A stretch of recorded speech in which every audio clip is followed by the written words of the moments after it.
अस्सलामुअलैकुम वरहमतुल्लाहि वबरकातुहू। मौसम गर्मा में जब बदन में गर्मी की ज़्यादती होना शुरू होती है, यानी बैरूनी मौसम हमारे बदन पर असरअंदाज होता है, तो इब्तदाई तौर पर कुछ अलामात रोनुमा होती हैं जो हमारे दिफाई निज़ाम की तरफ से एक इशारा होता है, आप कह सकते हैं।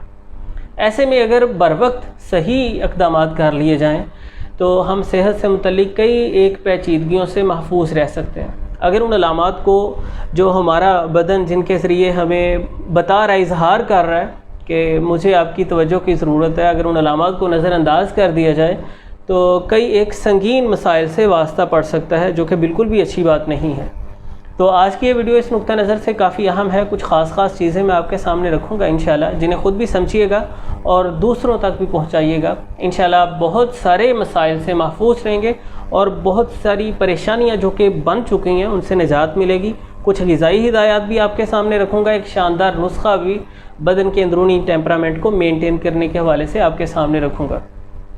जब बदन में गर्मी की शिद्दत बढ़ना शुरू होती है, बैरूनी मौसम हमारे बदन पर असरअंदाज होता है और हम अंदर से मुतासिर होना शुरू होते हैं, अंदर गर्मी की शिद्दत बढ़ती है, तो इब्तदाई तौर पर ज़्यादा गुस्सा आना, चिड़चिड़ापन पैदा होना, तबीयत का बेजार रहना, बेचैनी रहना, रात को नींद का ना आना, रात भर करवटें बदलते रहना, मनफी ख्यालात, इस तरह की चीज़ें पैदा होती हैं। जब गर्मी में मज़ीद थोड़ी सी शिद्दत आती है तो भूख का ख़त्म हो जाना, खाने पीने को दिल न करना, मैदे में तेज़ाबियत की कैफियत, हाथ पाँव का जलना, इस तरह की चीज़ें साथ शामिल हो जाती हैं। फिर मज़ीद अगर इसे नज़रअंदाज किया जाए इस कैफियत को, तो मुंह में छाले निकलना, दाने वगैरह, दाग धब्बों के मसाइल बनना शुरू हो जाते हैं। तो जैसे ही गर्मी की शिद्दत की अलामात आपको नज़र आती हैं मौसम गर्मा में बिलखसूस, वैसे ये कैफियत कभी भी पैदा हो सकती है कुछ ख़ास तरह के अहवाल में, लेकिन मौसम गर्मा में जैसे गुस्सा ज़्यादा आ रहा है, तबीयत बेजार रह रही है, चिड़चिड़ापन है, अदम बर्दाश्त का शिकार हो गए हैं, अफकार परागंदा हो गए हैं, मनफी ख्यालात हैं, भूख डिस्टर्ब हो गई है या मुँह में छालों वगैरह के अवारजात लाहिक हो गए हैं, आपको फ़ौरी तौर पर एक तो वाटर इंटेक बढ़ा देना है। पानी की कमी, डिहाइड्रेशन इसका बहुत बड़ा सबब है। पानी की कमी से बदन में गर्मी की ज़्यादती होना शुरू हो जाती है। पानी समझ लें कि हमें अंदर से ठंडा करता है। ज़्यादा पानी पिएंगे, ज़्यादा पसीना आएगा, उससे अंदरूनी बदन का टेम्परामेंट मेंटेन रहेगा। तो वाटर इंटेक को बढ़ा देना है, ज़्यादा पानी पीना है। इसी तरह फल सलाद का भी ज़्यादा इस्तेमाल करना है, क्योंकि फलों से, सलाद से हमें ज़रूरी मिनरल्स, विटामिन्स भी मिलते हैं। पसीने वगैरह की सूरत में बदन से ज़रूरी नमकियात खारिज होते रहते हैं ना, कमी हो जाती है। तो फल सलाद का ज़्यादा इस्तेमाल, ख़ास तौर पर खीरा ज़रूर खाइए। पानी भी बदन को वाफिर मुहैया करता है, उम्दा फ़ाइबर भी देता है, ज़रूरी मिनरल्स, विटामिन्स भी देता है। मौसम गर्मा में तरबूज अपने इस्तेमाल में ज़रूर रखिए, ग़िज़ाइयत से भरपूर होता है, बहुत सेहत बख्श है। इसी तरह तुखम बालंगा वो लाजमी इस्तेमाल कीजिए। घर में, हर घर में ये होने चाहिए लाजमी। तो गाहे बगाहे 1 कप पानी में इसका 1 छोटा चम्मच, चाय वाला चम्मच मिक्स करके रख दें, वो थोड़ी देर पड़े रहें, तकरीबन कोई आधा पौना घंटा, उसके बाद पी लीजिए।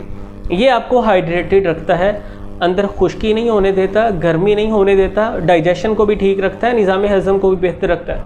इसी तरह गूंद कतीरा, वो रात को आप थोड़ा सा उसका टुकड़े 1-2 छोटे 3-4 लेके उसे 1 कप पानी में भिगो दें, वो फूल जाएगी। सुबह थोड़े से दूध में डाल के वो पी लें। इस पगोल का छिलका अपने इस्तेमाल में रखें, ये आपको बहुत ज़्यादा फ़ायदा देगा। और इसी तरह दही इस्तेमाल में रखिए। प्रोबायोटिक्स का ख़जाना है दही, जो हमारे निज़ाम हज़म को बेहतर रखता है, आंतों के अफ़ाल को मुनज़्ज़म करता है। और मौसम गर्मा में ख़ास तौर पर जो भूख बिल्कुल ख़त्म हो जाती है, वो कैफियत पैदा नहीं होने देता। दही में थोड़ा सा पुदीना, थोड़ी सी सौंफ पीस के वो डाल दीजिए, हल्की सी काली मिर्च, ये रायता सा बना के वो गाहे बगाहे इस्तेमाल करते रहें।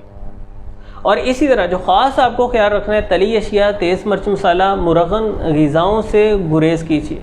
और ये एक सादा सा नुस्खा आप इस्तेमाल कर सकते हैं गर्मी की इन अलामात को ख़त्म करने के लिए। ये ना सिर्फ बदन की गैर तबी हरारत को एतदाल पे लेके आएगा, बढ़ी हुई फालतू गर्मी को ख़त्म करेगा, बल्कि गर्मी की शिद्दत से बनने वाली ये तमाम तर शिकायत, बेख्वाबी, गुस्सा, चिड़चिड़ापन, निज़ाम हज़म का मुतासिर होना, ज़्यादा पसीना आना, ये सारी चीज़ों को इंशाल्लाह बहुत जल्द कवर करेगा। ये सादा सी 4 चीज़ें हैं। आपको चाहिए खुश्क धनिया, गूंद कीकर और कोज़ा मिस्री। ये तीनों चीज़ें 20-20 ग्राम लेकर आपने पिसवा कर पाउडर बना लेना है। और इन्हें पाउडर बनाने के बाद चौथी चीज़, इसबगोल का छिलका 20 ग्राम वो इसमें शामिल कर लेना है। यानी 20 ग्राम या 25 या 30 जितना भी आप वज़न ले रहे हैं, ये चारों चीज़ें बराबर वज़न में लेनी है। इसबगोल के छिलके को पीसना नहीं है, बाकी तीनों चीज़ों को पीस कर इसबगोल का छिलका उसमें मिक्स कर लेना है। इसका छोटा आधा चम्मच सुबह शाम खाएं। ये मुफर्रे जदीद का बहुत ही शानदार नुस्खा है। इसे किसी और नुक्ता नज़र से, यानी इसकी इफादियत के किसी और पहलू को बयान करते हुए मैं पहले भी आपके सामने रख चुका हूँ। यानी एक ही नुस्खा है, मौका महल की मुनासबत से उसे कई एक मौके पर इस्तेमाल किया जाता है, उसकी खसूसियात को मलहूज़ रखते हुए। तो इंशाल्लाह ये कुछ बातें आपको बहुत फ़ायदा देंगी। ख़ास चीज़, आपने ग़िज़ाई मामलात को बेहतर करना है और जैसे ही गर्मी की शिद्दत की अलामात पैदा हों, ये नुस्खा मुनासिब मिकदार में बना लें। खाने से पहले इसका छोटा आधा चम्मच कुछ दिन आप इस्तेमाल करेंगे, इंशाल्लाह ये बदन के अंदरूनी माहौल को मुवाफ़िक और मुतवासिन कर देगा, गैर तबी हरारत की ज़्यादती को बड़ी तेज़ी से ख़त्म कर देगा और तबीयत में ताज़गी को लौटाएगा। तो दोस्तों, अब आपके साथ शेयर करना ना भूलिएगा। मिलते हैं इंशाल्लाह नेक्स्ट वीडियो में। अल्लाह हाफिज़।